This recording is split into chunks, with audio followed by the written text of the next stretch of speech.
Plenário aprova medidas provisórias para atender reivindicações dos caminhoneiros. Lei Maria da Penha completa 12 anos e a Câmara debate a violência contra a mulher na política. E esta edição destaca também. O portal da Câmara oferece ao público um dicionário para quem quer se aprofundar no conhecimento da língua brasileira de sinais.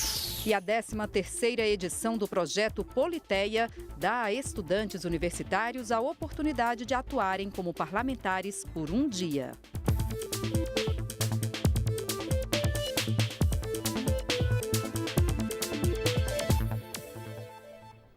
Boa noite, em Brasília, 11h11. O Jornal da Câmara começa agora.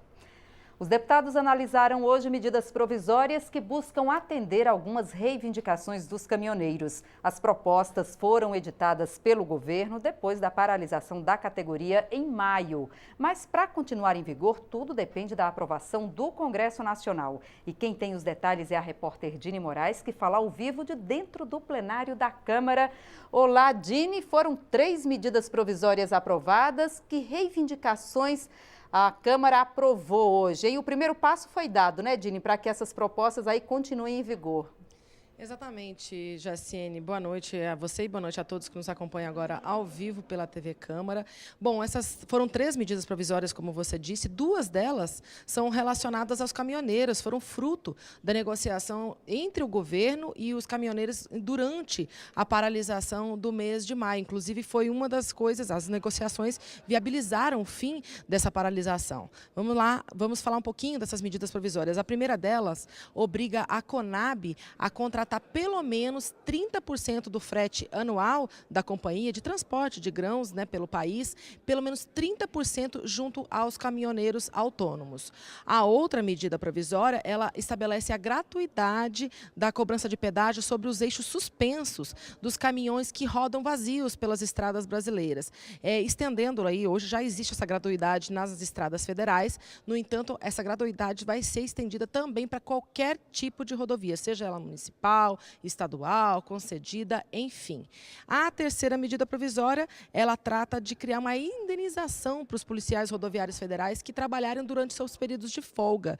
Aí a previsão de impacto é de cerca de 75 milhões até o fim de 2020. Lembrando que esse período de folga em que é requisitado o trabalho do policial rodoviário federal, um bom exemplo também foi o que aconteceu durante a greve dos caminhoneiros em maio, Jaciene. Essas 3 medidas provisórias vão para análise do Senado. Elas perdem a validade em outubro, mas a ideia é que sejam, como elas já são consensuais, né, há acordo entre os partidos para que sejam aprovadas, a ideia é que sejam aprovadas antes disso e se transformem de fato em leis definitivas. Tá certo, Dini. Agora, os deputados também aprovaram hoje um pacote aí de propostas sobre a educação, né? O que muda aí para professores, alunos com a aprovação desses projetos? São 3 propostas também voltadas à educação. E para isso, eu vou inclusive chamar a deputada Dorinha Seabra Rezende. Ela é primeira vice-presidente da Comissão de Educação aqui da Câmara. Ela está aqui, inclusive, no plenário com a gente, esperando para conversar e explicar para a gente, Jaciene, o impacto dessas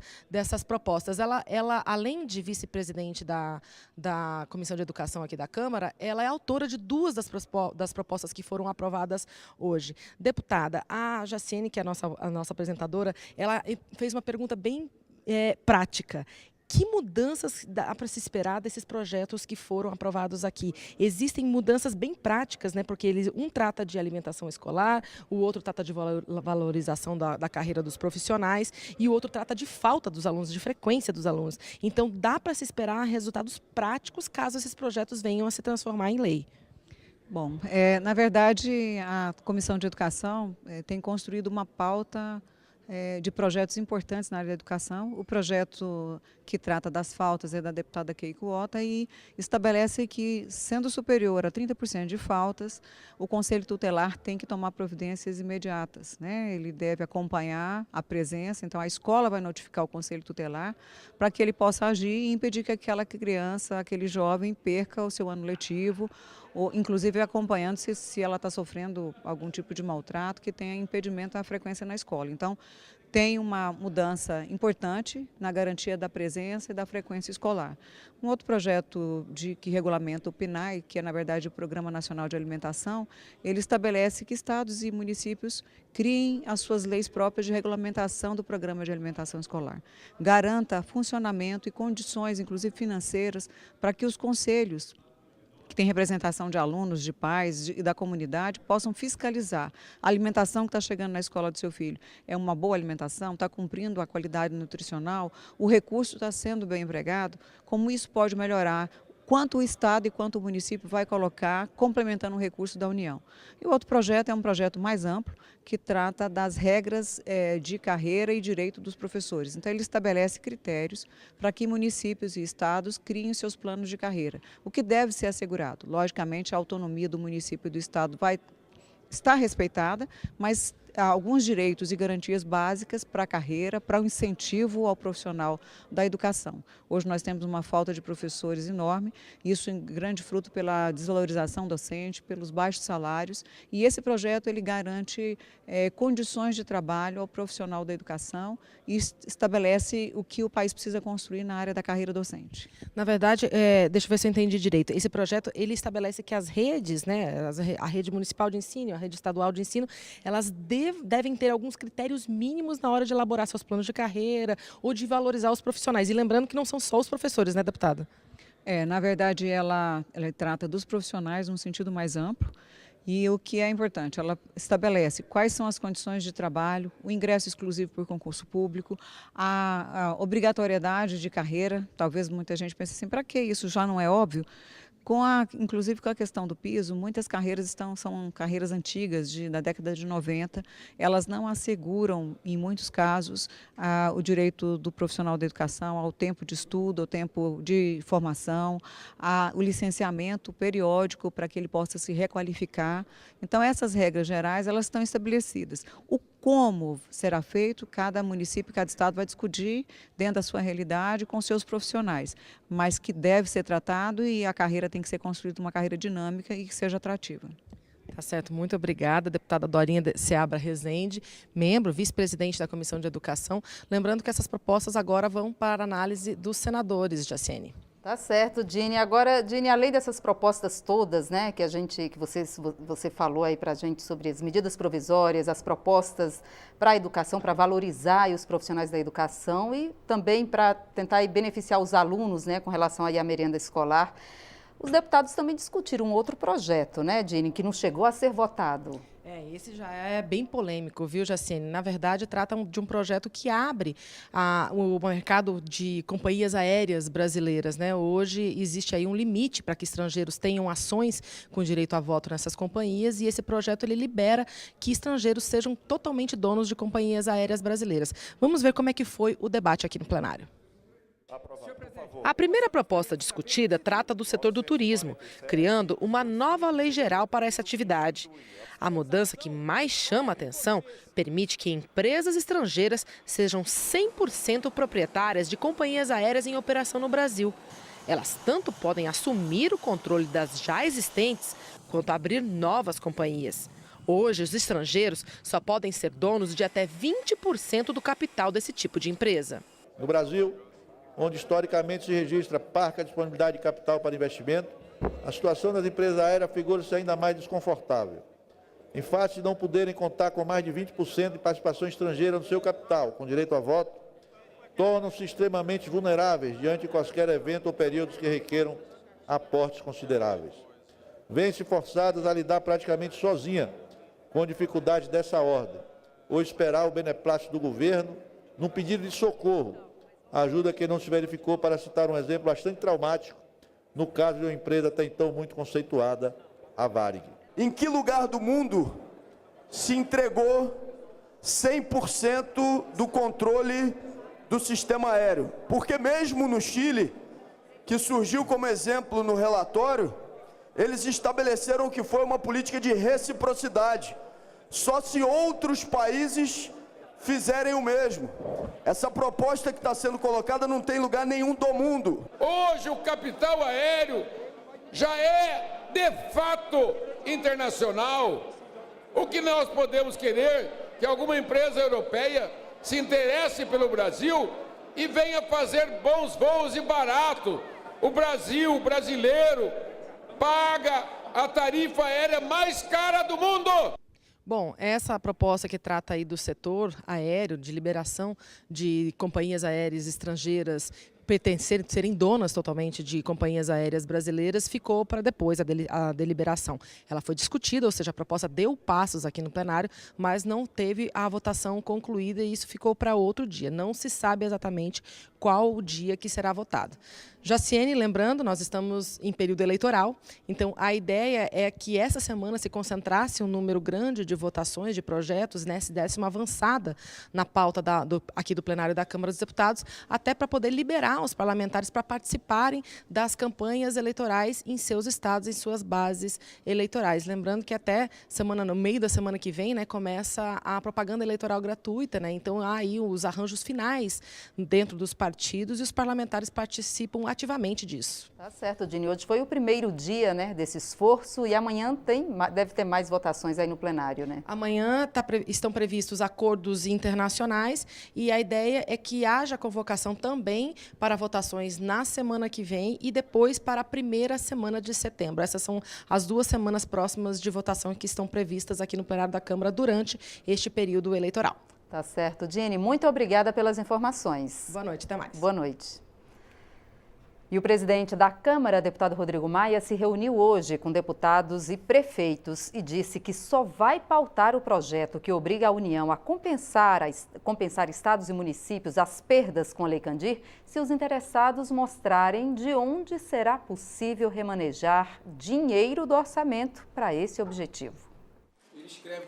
Os representantes dos governadores e prefeitos vieram à Câmara pedir ao presidente Rodrigo Maia para colocar em votação a proposta que compensa as perdas que estados e municípios tiveram com a Lei Candir desde 1997. A Lei Candir, criada em 1996, isenta do pagamento de ICMS os produtos destinados à exportação. Os estados que cobram o ICMS e os municípios que têm direito a uma parte do valor arrecadado reclamam que o governo federal não vem compensando corretamente as perdas que sofrem com a Lei Candir. É o que explica o representante dos prefeitos. O que a União está compensando hoje não chega a 10% do valor que deveria compensar.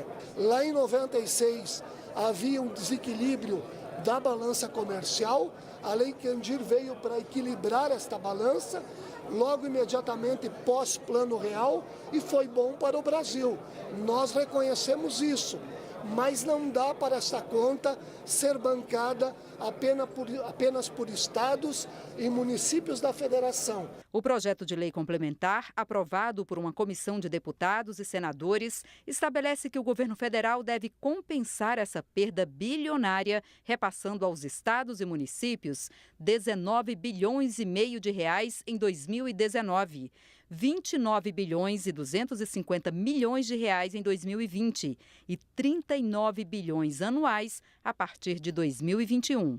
O presidente da Câmara considera justa a reivindicação dos estados e municípios, mas diz que o governo federal também está com um grande déficit. Eu comprometeria com eles de pautar a matéria se eles mostrassem de onde do orçamento federal, de onde dos 104% de despesas obrigatórias que o orçamento federal tem hoje, já que o Brasil tem déficit primário, da onde eles tiram esses 19, depois 29, depois de 39 bi, para que se possa votar a matéria. Se mostrar da onde tira, da onde vai cortar, eu posso pautar. Agora, tirar de investimento, como eu li numa matéria no site do jornal, não tem a menor condição, até porque não tem investimento no Brasil. Porque se há um déficit primário, significa que o investimento não existe. O que existe investimento, né, é coberto com o aumento do endividamento. E a gente não pode continuar aumentando o endividamento público, nós já estamos chegando a 80% do PIB de endividamento e daqui a pouco nós vamos ter um problema como nós tivemos na década de 80, que é a falta de capacidade do Brasil de financiar a sua dívida. Hoje, a Lei Maria da Penha completa 12 anos e aqui na Câmara foi promovido um debate sobre a violência contra a mulher na política. A iniciativa foi da Secretaria da Mulher, da Comissão de Defesa dos Direitos da Mulher e da Procuradoria Especial da Mulher. Para os participantes, uma forma de violência é a falta de igualdade entre homens e mulheres na política. Segundo o IBGE, o Instituto Brasileiro de Geografia e Estatística, o Brasil está entre os países com a maior desigualdade de gênero no parlamento. Em um ranking de 190 países, ocupamos a posição de número 152.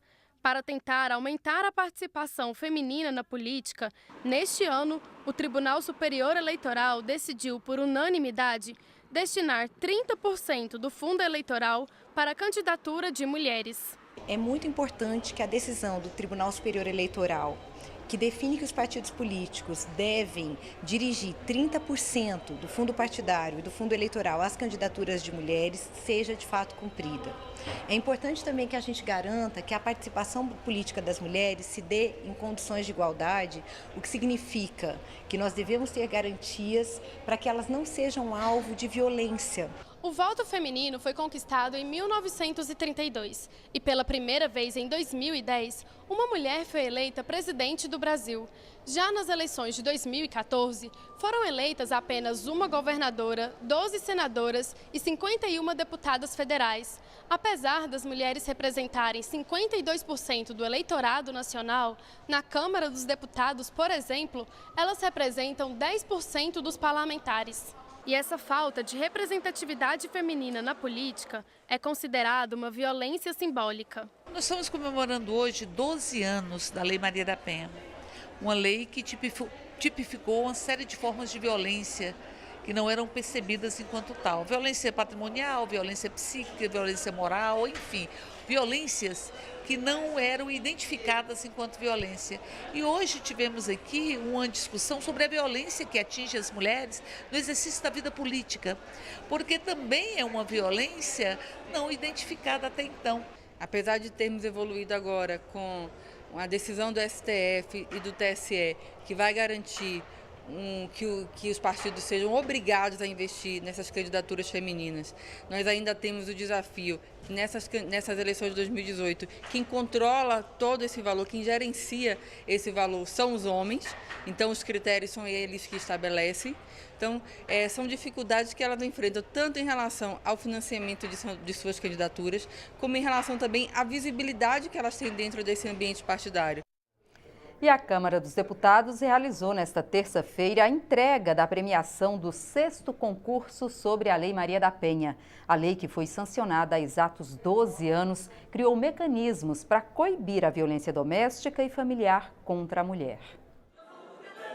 Anualmente, a Secretaria da Mulher, que é composta por deputadas da bancada feminina da Câmara, escolhe um tema para incentivar a discussão sobre a violência contra a mulher entre jovens de diferentes comunidades e grupos sociais. O tema escolhido esse ano foi o empoderamento feminino como mecanismo de superação da violência. O concurso premiou ilustrações amadoras e profissionais que melhor traduziram esse conceito. Eu acho que é super importante utilizar da ilustração, que é uma forma didática, acessível, o fator visual, algo que você vê a imagem, você entende, é muito importante. Então, juntar essa problemática e utilizar da ilustração para trazer a importância da lei. Da mesma forma que as diversas linguagens artísticas, como o cinema, a música e outras, que ao longo dos séculos, de certa forma, construíram uma cultura machista, às vezes até de desrespeito à mulher, de exploração da mulher, da mesma forma, através da arte, essa cultura ela poderá ser desconstruída. A gente tem um objetivo de levar essas ilustrações para dentro das escolas, para dentro das universidades, para que a gente possa fazer uma divulgação maior, porque o sentimento final é o empoderamento da mulher. E com isso, dentro desses locais educacionais, eu acho que é o local adequado para que essas ilustrações sejam bem realizadas e bem aceitas e divulgadas. Uma comissão de deputados de Moçambique visitou a Câmara nesta terça-feira. Os 4 parlamentares da Comissão de Defesa, Segurança e Ordem da Assembleia de Moçambique também estiveram no recém-criado Ministério de Segurança Pública. O objetivo da visita é a troca de experiências entre os dois países em questões relacionadas à segurança.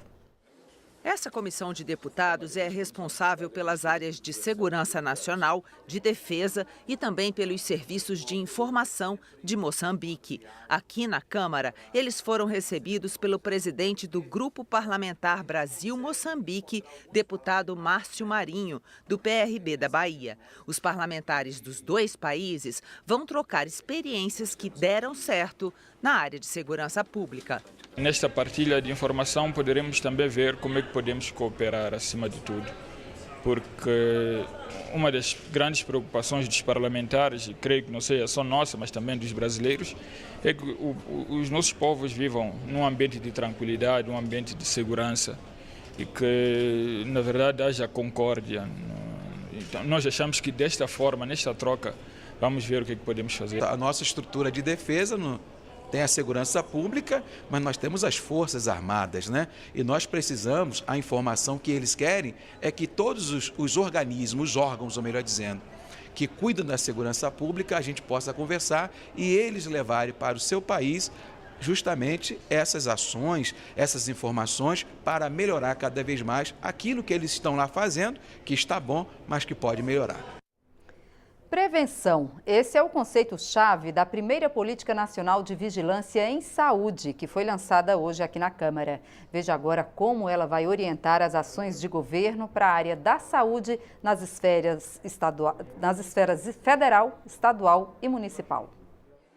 Sarampo e poliomielite, doenças infantis que tinham desaparecido do Brasil, estão ameaçando voltar. Conforme as pessoas vão deixando de ouvir falar nas doenças, também elas vão desacreditando que é necessário fazer a prevenção por meio da vacinação. Então a gente acaba tendo a reintrodução de algumas doenças que já estavam ou controladas ou eliminadas. Ao mesmo tempo, a população está envelhecendo e as doenças crônicas, como diabetes, aumentando. Cada vez mais, o desafio da saúde pública é evitar as doenças. Por isso, pela primeira vez, o SUS tem uma política nacional de vigilância em saúde. Quando você tem o atendimento anterior à doença, sempre é muito melhor do que você tratar da doença. A estratégia que foi apresentada na Câmara dos Deputados prioriza medidas para controlar a transmissão de doenças e para prevenir fatores de risco, como a obesidade.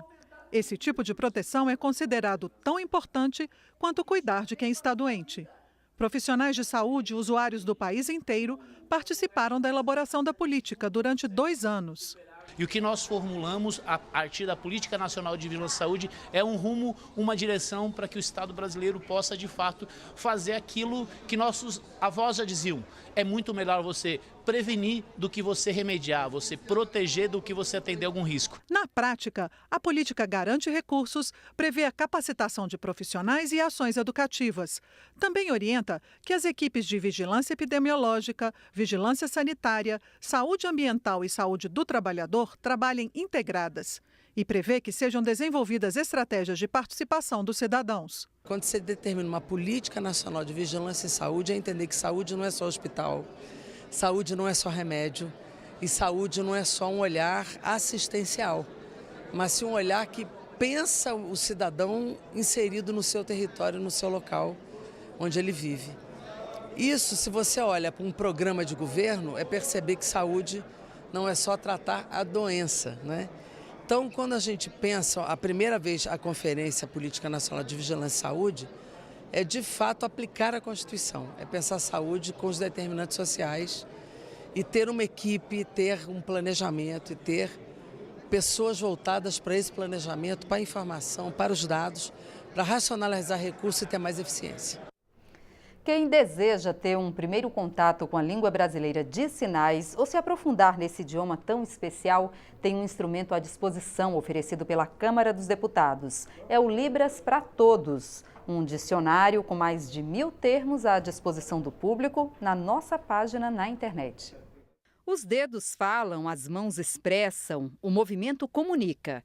Assim é na língua brasileira de sinais, a Libras, que tem espaço garantido na tela da TV Câmara, ampliando o alcance dos debates do plenário. É de suma importância, não só como garantia de direitos, né? A acessibilidade é um direito, mas como a comunidade surda passa a aprender mais sobre política, a entender a importância de você ter alguém ali te representando, ela passa a entender os processos legislativos e como que se dá tudo isso, né? No portal da Câmara, esse acesso foi ampliado. Quem deseja se iniciar ou se aprofundar na linguagem tem à disposição um dicionário com mais de 1.200 movimentos da Libras. A pessoa clica no sinal, clica no termo, tem uma definição, um conceito do que é aquele termo, e aí do lado tem uma carinha assim do nosso avatar, a pessoa clica e aí o avatar faz o sinal. Automatizada é a ferramenta, mas a expressão facial tá boa, os movimentos estão bons também. É fácil de um intérprete ou de uma pessoa surda, vendo aquele avatar fazer o sinal, aprender como faz aquele sinal também. O dicionário foi feito numa parceria entre a Câmara, a Universidade Federal da Paraíba e o Departamento de Governo Eletrônico do Ministério do Planejamento. É o resultado de um projeto que capturou sinais da Libras em vídeo e digitalizou tudo para criar um dicionário interpretado por um avatar que simula a figura humana.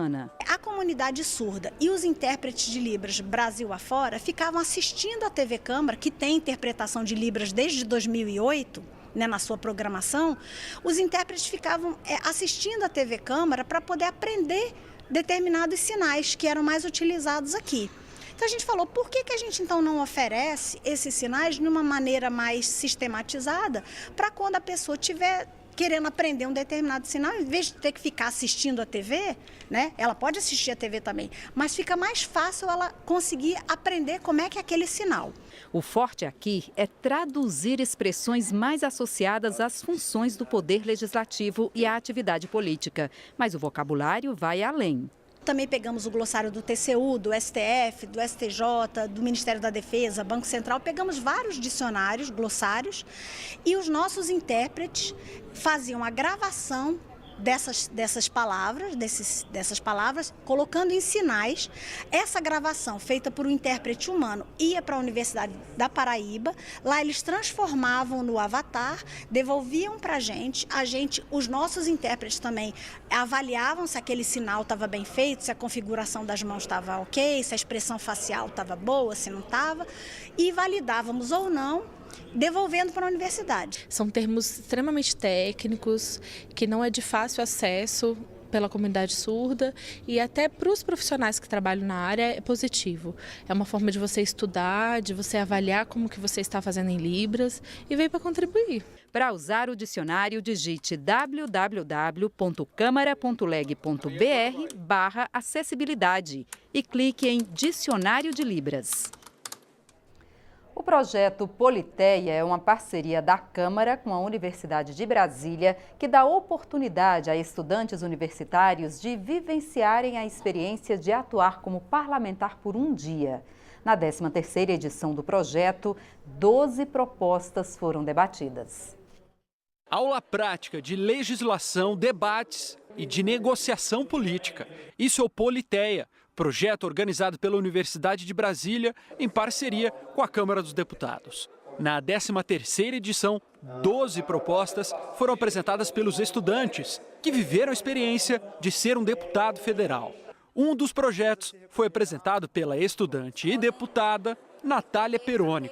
Ela sugere a criação de um programa de prevenção ao suicídio de adolescentes, com a capacitação de professores da rede pública. Segundo a OMS, o Brasil é o primeiro colocado em transtorno de ansiedade e o 5º em depressão.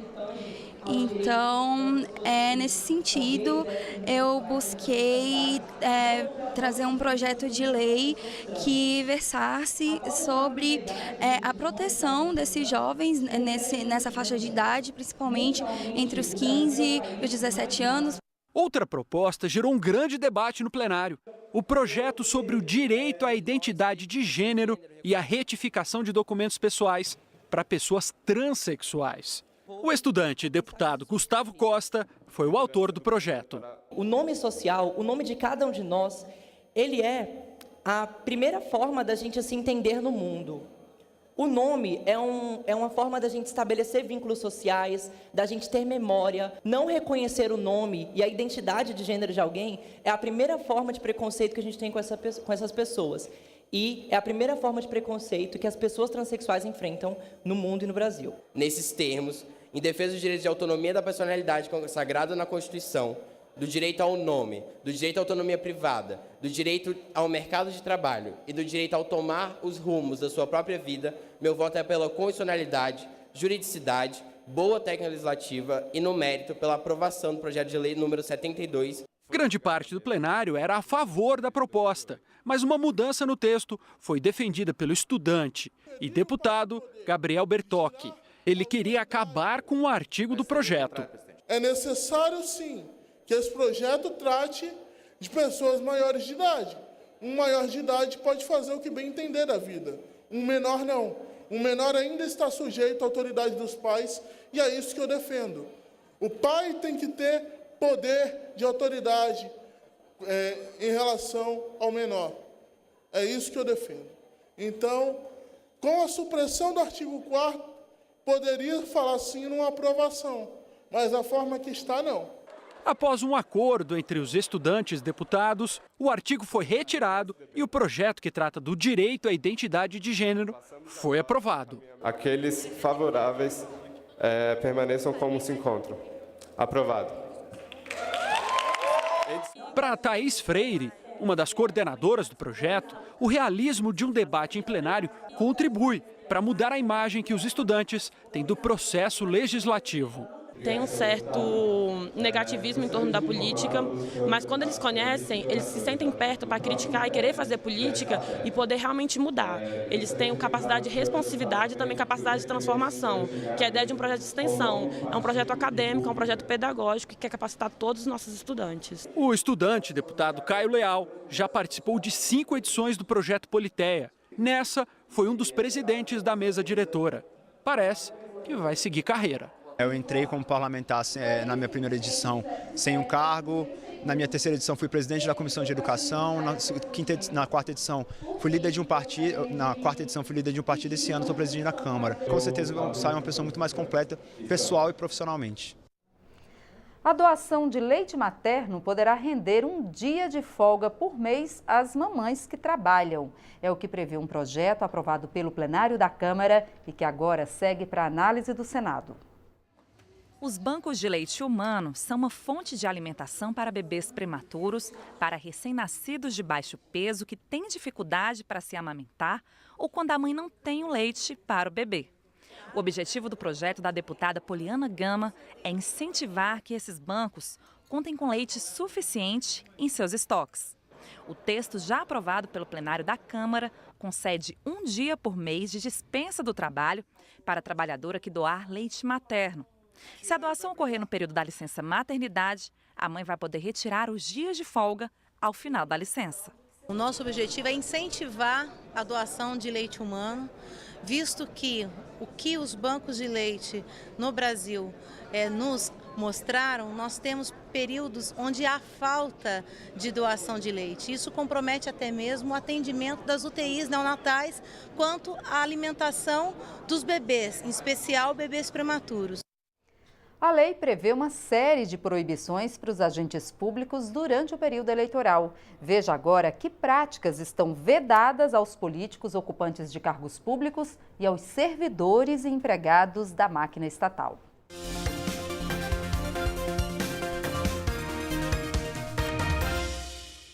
Até o eleitor chegar à urna eletrônica, ele está exposto a uma série de influências para tentar ganhar o seu voto.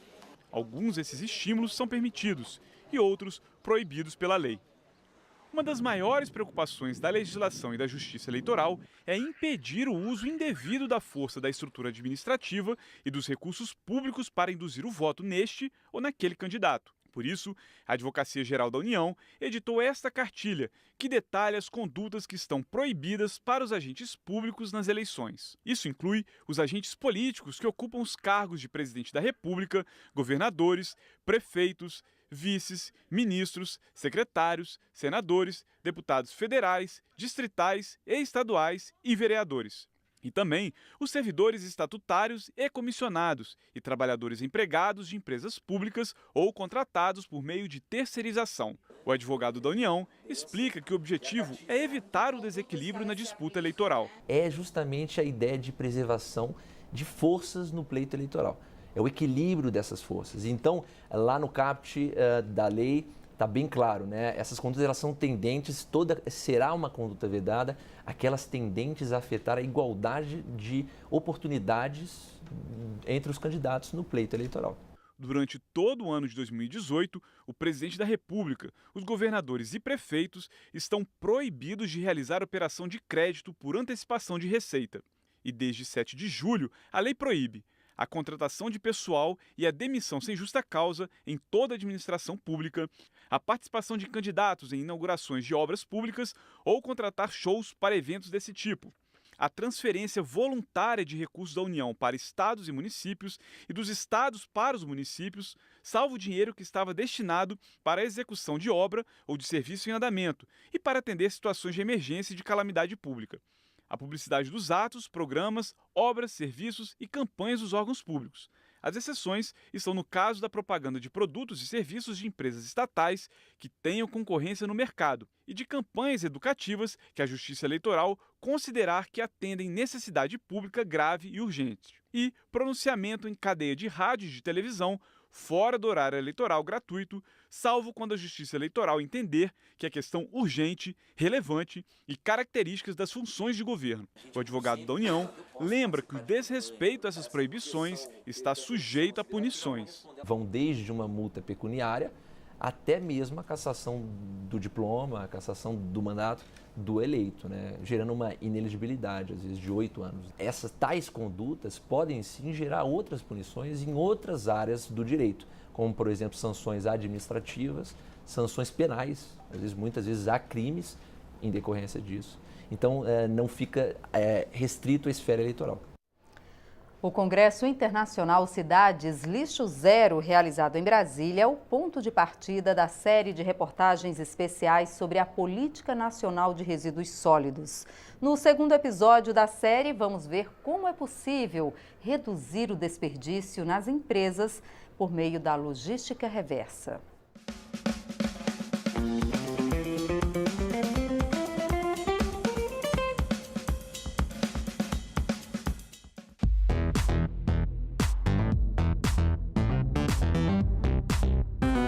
Toda a mercadoria é montada uma complexa logística que vai da fábrica ao consumidor. O problema é que essa montanha de produtos um dia precisa ser descartada. Para evitar que isso vire um enorme problema, a Política Nacional de Resíduos Sólidos prevê medidas de reaproveitamento de produtos e embalagens descartados. A lei determina que fabricantes e comerciantes disponibilizem pontos de coleta e a recolocação desse material no processo produtivo. É a chamada logística reversa.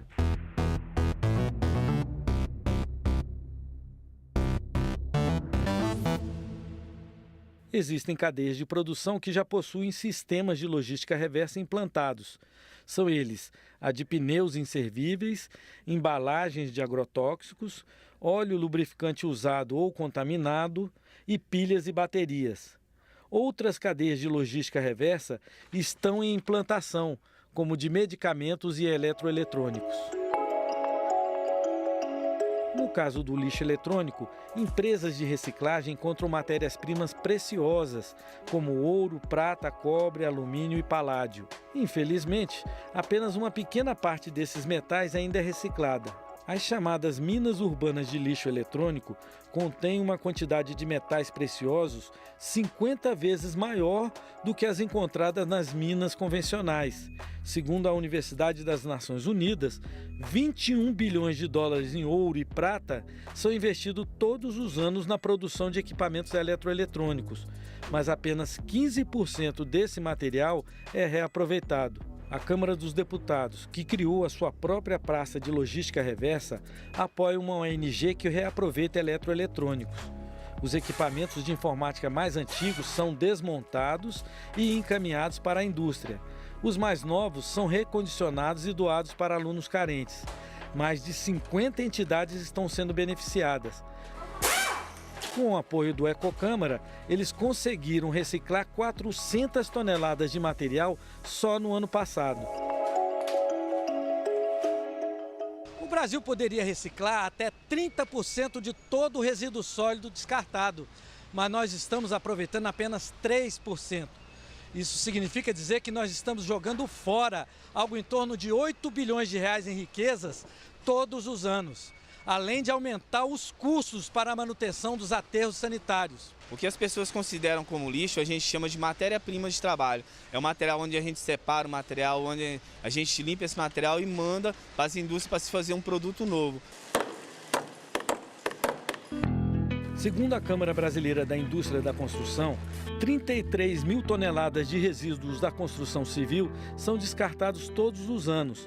Mas a instituição admite que o número é bem maior, porque a maioria do lixo das obras é jogado irregularmente em terrenos baldios. Em audiência no Congresso Nacional, a representante da indústria da construção civil defendeu a criação de consórcios entre municípios para que o lixo seja separado e tratado de forma adequada, obtendo inclusive lucro com a reciclagem. Ela explica que mais de 90% dos resíduos das obras podem ser reaproveitados. A gente tem resíduo de asfalto, a gente tem resíduo de tintas que são valorados, eles podem ser muito valorados, como a gente tem resíduos de metais, fora nossas latas, embalagens, a gente tem resíduos de fios, de cabos elétricos. Na audiência, o deputado Carlos Gomes pediu a aprovação da Lei de Incentivo à Reciclagem, que oferece benefícios fiscais para as empresas que atuam nessa área.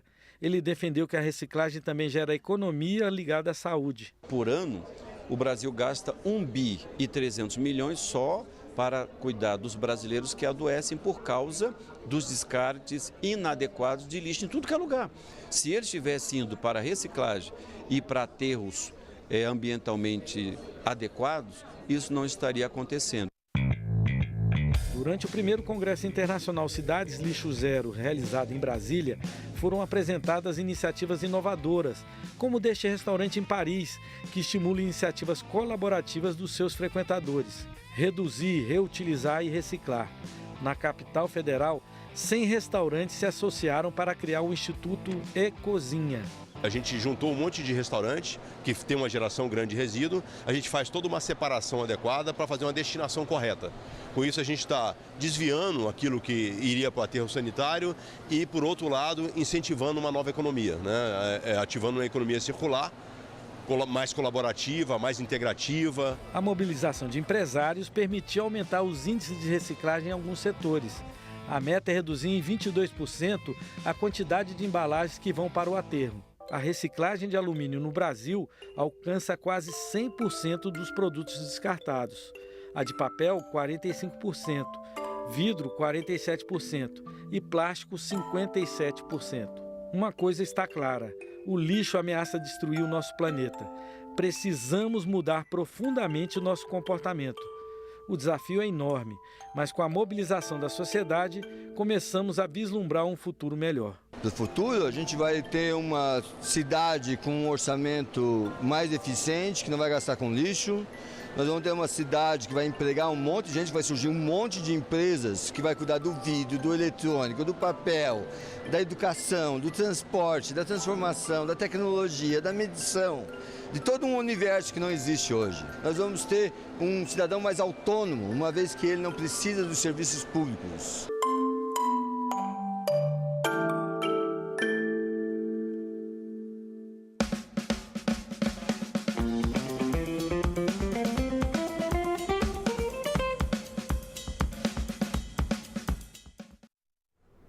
E esta edição termina agora. Para outras informações ou para rever nossas reportagens, é só acessar o nosso portal na internet. O Jornal da Câmara volta amanhã. Até lá. Tchau.